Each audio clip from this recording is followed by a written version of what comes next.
एक साधी सोपी चटणी वापरून आपण घरच्या घरी अनेक वेगवेगळ्या प्रकारच्या सुक्या भाज्या करू शकतो, ज्या आपण टिफिनमध्ये नेऊ शकतो, प्रवासात नेऊ शकतो. आणि सकाळची जर घाई गडबड असेल आणि तुम्हाला झटपट भाजी करायची असेल तर हा व्हिडिओ खास तुमच्यासाठी आहे. सो हा व्हिडिओ शेवटपर्यंत पाहत राहा.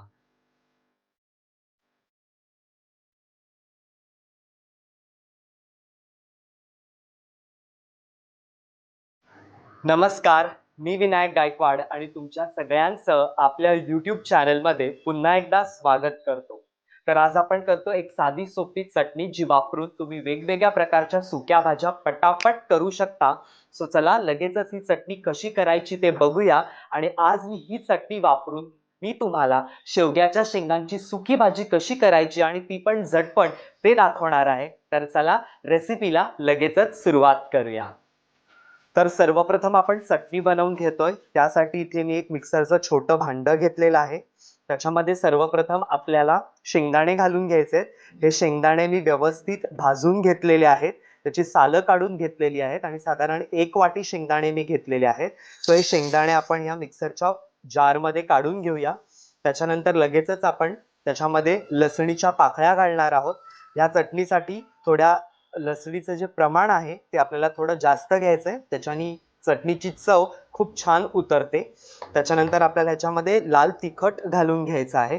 सो तुम्हाला किती तिखट हवी आहे ही चटणी, त्याप्रमाणे तुम्ही तिखटाचं जे प्रमाण आहे ते तुम्ही ठरवू शकता. सो मी लाल तिखट घालून घेतलेलं आहे.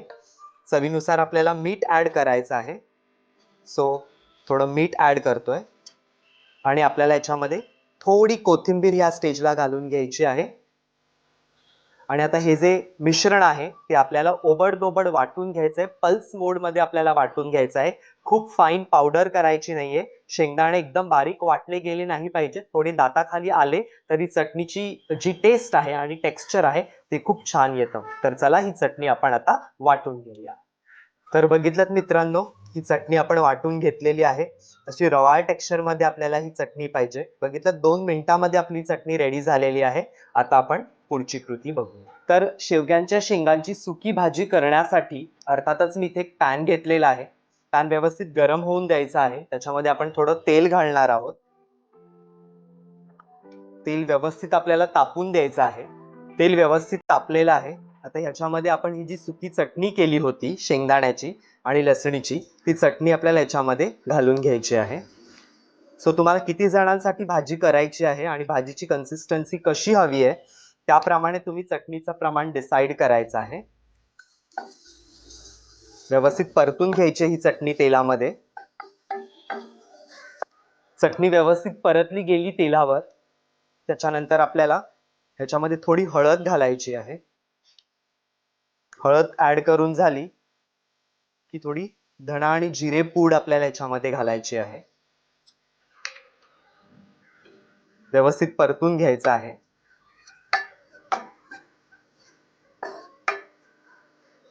साधारण 2 मिनिटं परतलं याच्यामध्ये आपल्याला पाणी घालायचं आहे. तुम्हाला भाजीची कन्सिस्टन्सी कशी हवी आहे त्याप्रमाणे पाणी ऍड करून घ्यायचं आहे.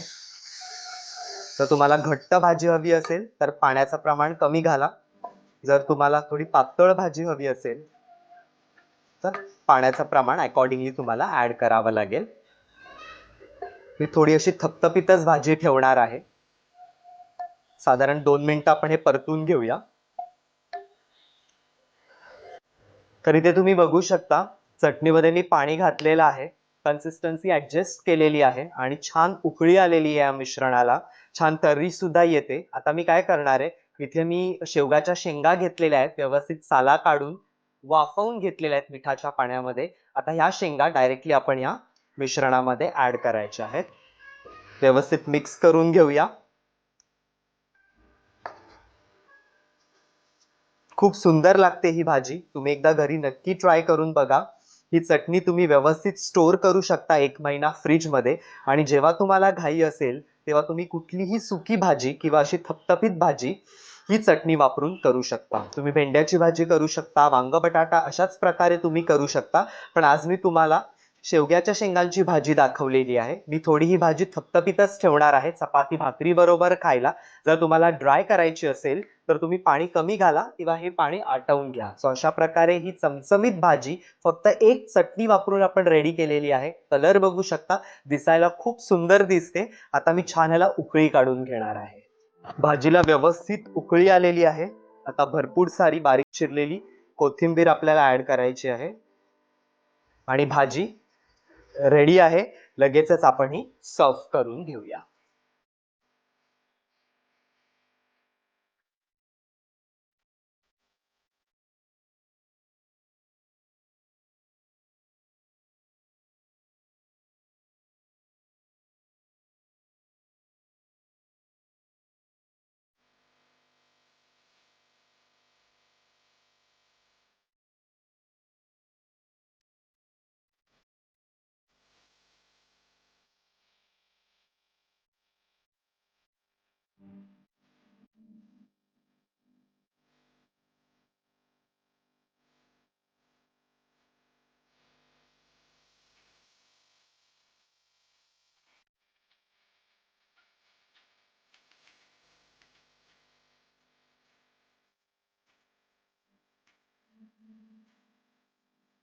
तर बघितलं मित्रांनो, एक साधी चटणी वापरून आपण घरच्या घरी वेगवेगळ्या प्रकारच्या सुक्या भाज्या बनवू शकतो. तुम्ही सुद्धा ही चटणी घरी करून बघा आणि ही शेवग्याच्या शेंगांची सुकी भाजी नक्की करून बघा आणि ती कशी होते त्याच्या प्रतिक्रिया कमेंटमध्ये कळवायला विसरू नका. तुम्ही जर माझ्या चॅनलवर नवीन असाल तर प्लीज माझ्या चॅनलला सबस्क्राईब करा, बेल आयकन दाबायला विसरू नका. तुम्ही माझ्या इंस्टाग्राम आणि फेसबुक पेजवर पण व्हिजिट देऊ शकता. त्याच्या हँडल्स मी डिस्क्रिप्शन बॉक्समध्ये देत आहे. चला आता तुमची रजा घेतो. पुन्हा भेटूया अशा एका इंटरेस्टिंग एपिसोडमध्ये पुढच्या शुक्रवारी. तोपर्यंत तुम्ही स्वतःची काळजी घ्या. धन्यवाद.